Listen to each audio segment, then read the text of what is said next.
The night sky above the colony of New Anchorage burned with the reflection of orbital bombardments. Plasma strikes rained down like vengeful gods tearing through steel and stone, the scent of scorched earth mixing with the acrid burn of ionized air. What had once been a thriving outpost on the edge of human space was now little more than a graveyard. The Galactic Empire had made its decree. Humanity was to be eradicated, its colonies wiped from the stars like a plague scoured from a once pristine world. Jack Mitchell watched the destruction through the scope of his rifle, his breathing steady despite the carnage unfolding before him. A lifetime ago he had served as a Marine sniper, but that was before Earth had fallen, before the Empire's war machine had steamrolled through human defenses like a tidal wave against sandcastles. Now he was just a ghost, a relic of a war long lost, hiding among the ruins. His wife, Sarah, lay prone beside him, her own rifle steady, as she tracked an approaching Imperial patrol. "Four-man unit," she whispered, voice devoid of emotion. "Standard loadout, plasma rifles, light armor. One officer."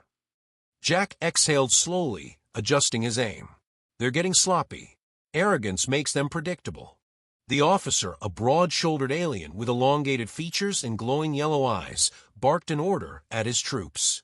Jack had killed enough of these creatures to know their hierarchy. Officers led with cruelty, using fear as their primary weapon. It was a weakness, one he had exploited time and again. Sarah fired first. A clean shot, precise and untraceable, the officer crumpling as a .50 caliber round punched through his skull, reducing his command to twitching muscle and bone fragments. The remaining soldiers hesitated, a fatal mistake. Jack's rifle cracked once, then twice. Two fell instantly, their bodies limp before they hit the ground. The last tried to retreat, but Sarah ended him with a single shot to the spine. A brief silence followed. No alarms, no reinforcements. The Empire had grown complacent, assuming resistance had been broken. That assumption would cost them. Jack slid back from his position, keeping low as he signaled Sarah to follow. Their vantage point was compromised now. Even if the Empire wasn't yet aware, it wouldn't take long before someone came looking. They moved quickly, weaving through the skeletal remains of what had once been a bustling district. They found their destination in a half-collapsed warehouse where a handful of survivors waited, eyes filled with the sort of desperate hope that made men reckless. The group was a ragtag collection of former soldiers, engineers, and civilians who had managed to escape the initial slaughter. Among them was Sergeant Mark Caldwell, a grizzled ex-ranger who had refused to surrender even when Earth's forces had been scattered to the void. "You hit the target?" Caldwell asked, barely waiting for them to step inside. "Officer's dead," Jack confirmed. "No alert yet, but it won't last." Caldwell grunted. "We don't have time for another move. Supplies are low, and if we don't find a way off-world, we're dead." Sarah knelt, checking the condition of a wounded man resting against the wall. His bandages were crude, blood seeping through them. She didn't say anything, but the look she exchanged with Jack said enough. "This war isn't over," Jack said, looking at the faces around him. "Not for us." Caldwell scoffed. "War? What war? The fight's done. The Empire won." Jack's expression didn't change. "Then why are they still hunting us?" Silence settled over the group. It was the kind of quiet that came before men made decisions they couldn't take back. Jack had seen it before in the trenches, in the ruins of cities long since turned to dust. Sarah spoke next. "We're not here to make a last stand. We're here to remind them that we're still dangerous." A younger soldier, barely more than a kid, swallowed hard. "How? They have fleets, armies. What do we have?" Jack placed his rifle on the table, the metal surface humming slightly under its weight. "We have precision. We have patience. And we have the one thing they don't, hatred." He let the words sink in.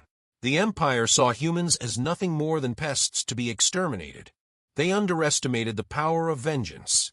"We don't need an army," Sarah said. "We just need them to be afraid." Caldwell ran a hand over his face, exhaustion heavy in his movements. But there was something else there too, resolve. He had been fighting for too long to let fear decide his next move. "You got a plan?" he asked finally. Jack nodded. "We start with their leadership. Officers. Generals. The ones giving the orders. We make them feel what it's like to be hunted. The idea was simple, but execution would be brutal. They weren't just fighting soldiers. They were taking on an empire that had subjugated entire civilizations. One mistake meant death. Sarah glanced at the wounded man again. We can't do it alone. Jack knew what she meant. They needed more than just guns. They needed intelligence, resources, safe houses. They needed to turn a scattered resistance into something more. We hit them hard, fast, and without warning, Jack said. We make them bleed. And when they think they have us figured out, we change the game. Caldwell exhaled sharply, shaking his head. Damn fools, he muttered. But he was smiling. Jack met Sarah's gaze, and for the first time in years, he saw something other than loss in her eyes. He saw purpose. The war had never ended. It had only just begun. The jungle moon of Vortalis, 3, was a miserable place, dense with towering trees that twisted into unnatural shapes, their thick canopies blotting out the sky. Humidity clung to every surface, beads of condensation slipping down leaves broad enough to serve as makeshift cover. The air was alive with the distant hum of nocturnal creatures, some known, others too alien to categorize. It was the kind of environment that swallowed the unprepared whole, but Jack and Sarah had no intention of being prey. A week had passed since New Anchorage fell silent. The Empire had finally realized something was wrong. The deaths of their officers had been written off at first, random insurgency, an unfortunate hazard of occupation. But as the bodies continued to pile up, their arrogance had been replaced with something far more satisfying: fear. The patrols had doubled. Checkpoints were reinforced. The air was thick with the tension of a force that had grown too comfortable in their dominance and now found itself unsure. It wasn't enough to stop Jack and Sarah. From their vantage point along the jungle's ridgeline, the Imperial outpost was a dark mass of prefabricated structures, dull gray against the vibrant greens and blues of the alien foliage. Floodlights carved through the night, cutting stark shadows into the undergrowth. Guard towers loomed over the perimeter, their automated turrets scanning for movement. The Imperials weren't just reacting anymore. They were hunting. Jack adjusted his rifle's position, taking his time to mark the layout, noting guard rotations, response times, weak points. Sarah was beside him, her own scope tracing patterns through the enemy ranks, cataloging everything with meticulous precision. They brought in a tactician, she murmured, barely above a whisper. Rotations are tighter. Less downtime between shifts. Jack nodded. They're expecting another strike. Sarah exhaled slowly. Then let's not disappoint them. They moved as ghosts, slipping between the undergrowth with the patience of seasoned predators. Every step was calculated, every breath controlled. The Imperials had superior numbers, superior technology, but they lacked instinct. Jack had seen it before, commanders who believed control was absolute, that war was a game played on data screens, where soldiers were just pieces to be moved. But war wasn't statistics. War was fought in the mud, in the dark, where every mistake bled. The first target was the southern watchtower. Isolated, positioned just far enough from a main camp that it wouldn't draw immediate attention.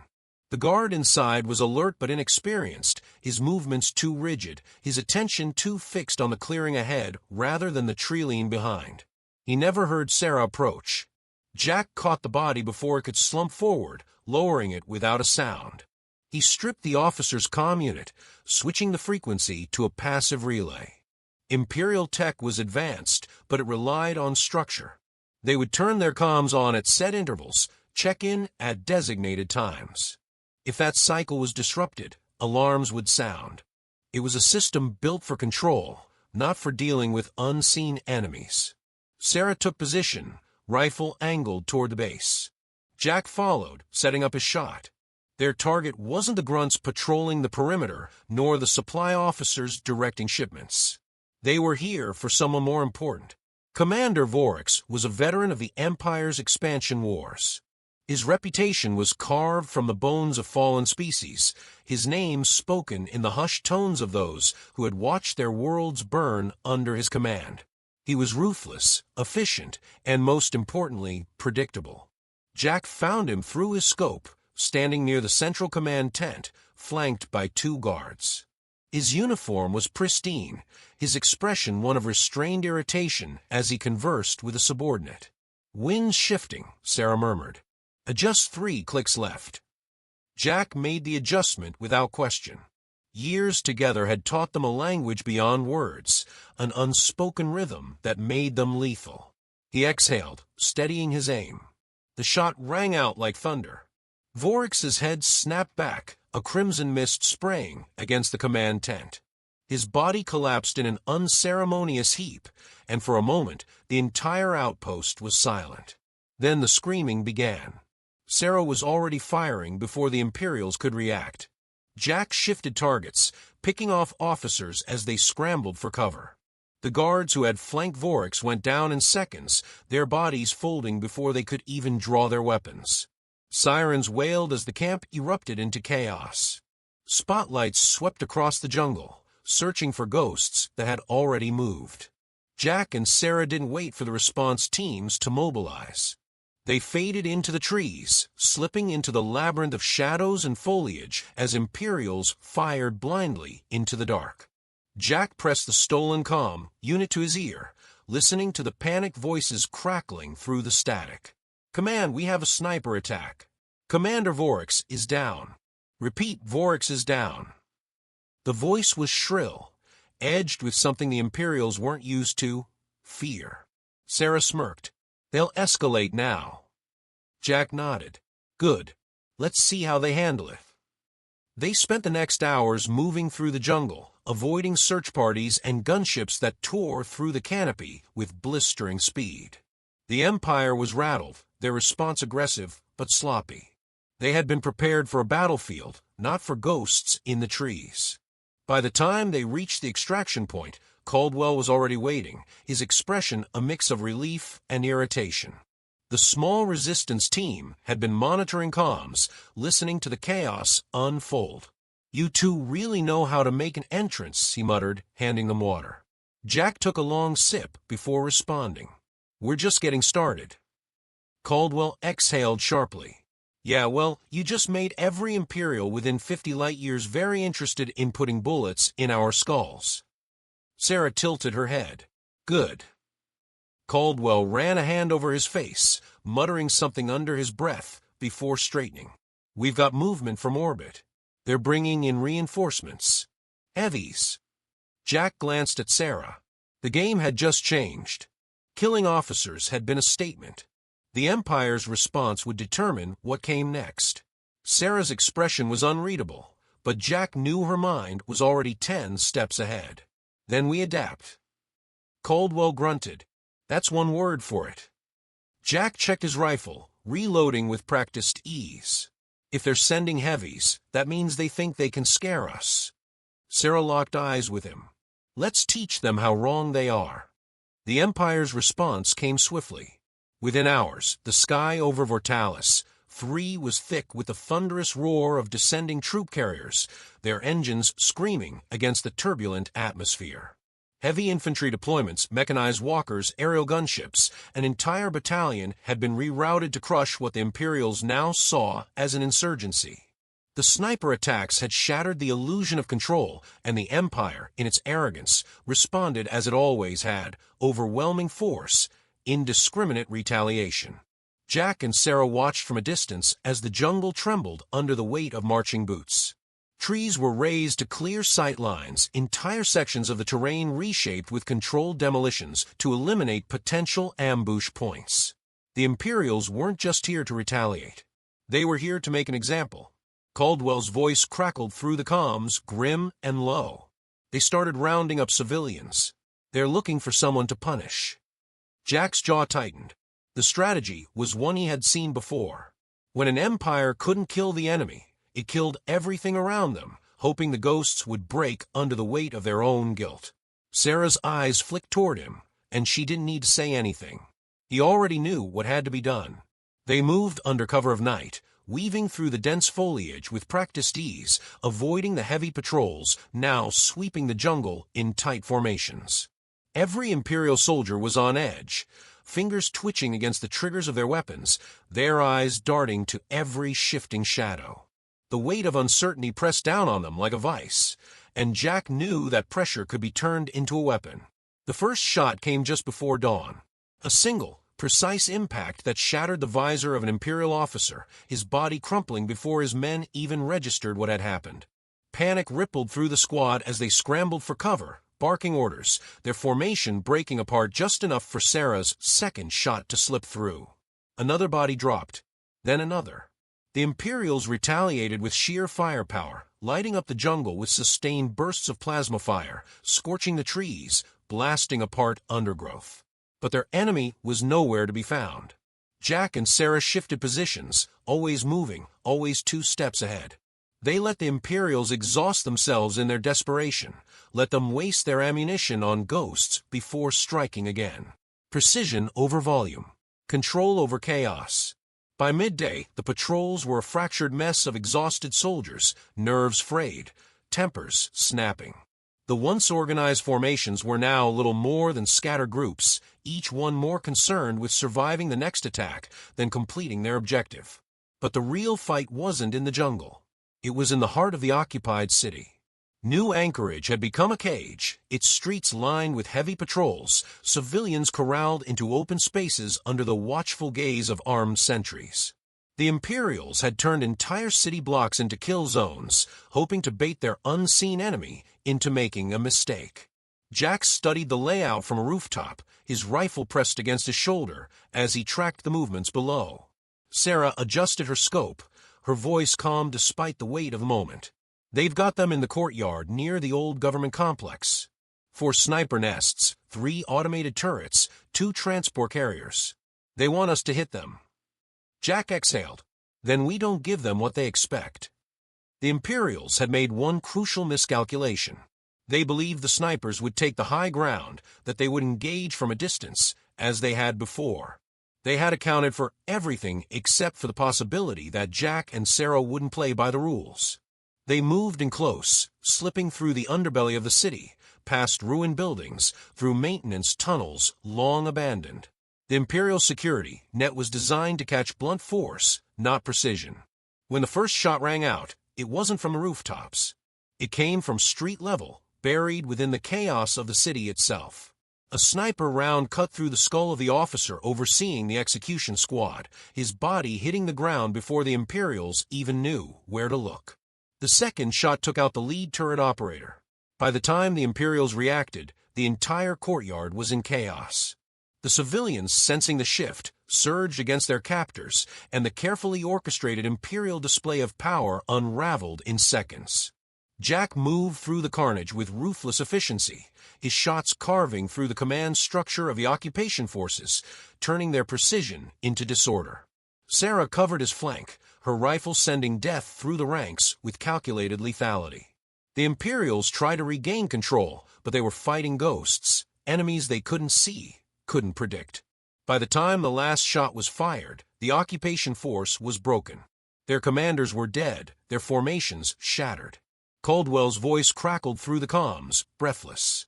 You just turned a massacre into a revolution. Jack reloaded his rifle, glancing toward Sarah. She met his gaze, her expression unreadable.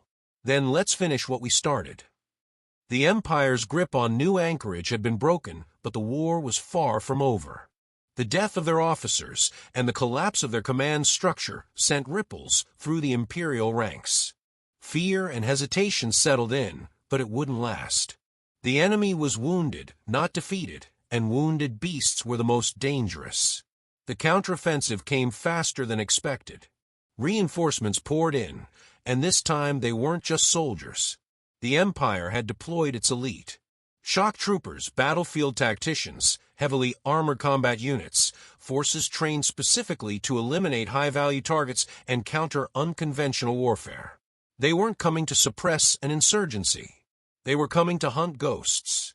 Jack and Sarah had spent years fighting against overwhelming odds, but they had never faced an enemy quite like this.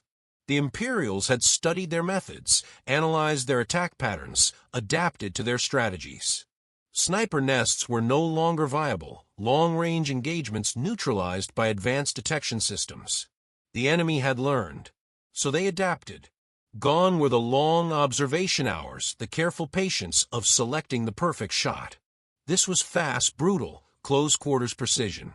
They moved like phantoms through the ruined city, taking out priority targets before vanishing into the shadows. They fought smart, using the city itself as a weapon, collapsing structures to create choke points, sabotaging supply routes, turning Imperial technology against them. The enemy responded with overwhelming force. The streets became a war zone of shifting battle lines, and every moment was a fight for survival. For every advantage Jack and Sarah created, the Imperials countered with sheer firepower.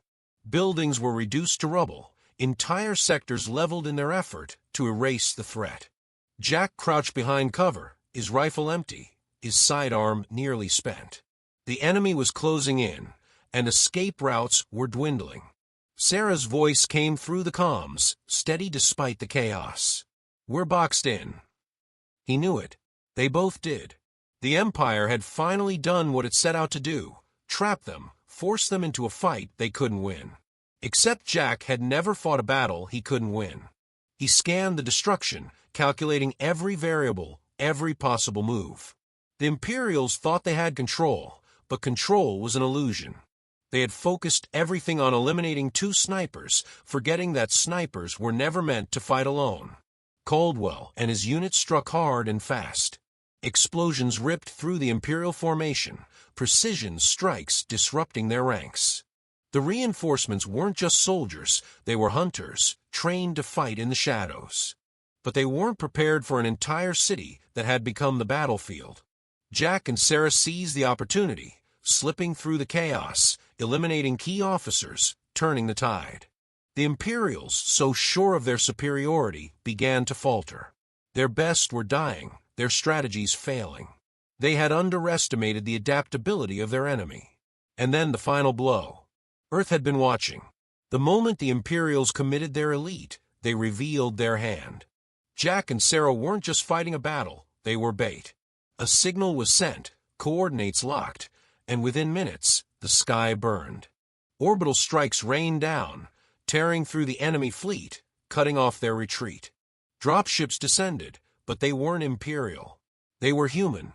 The counter-invasion had begun. Jack stood among the wreckage, rifle in hand, watching as the last remnants of the enemy were swept away. Sarah stepped beside him, silent, watching the flames consume what was left of the occupation. The Empire had come to crush them. Instead, it had awakened something far worse. Humanity had been content to survive. Now it was ready to conquer.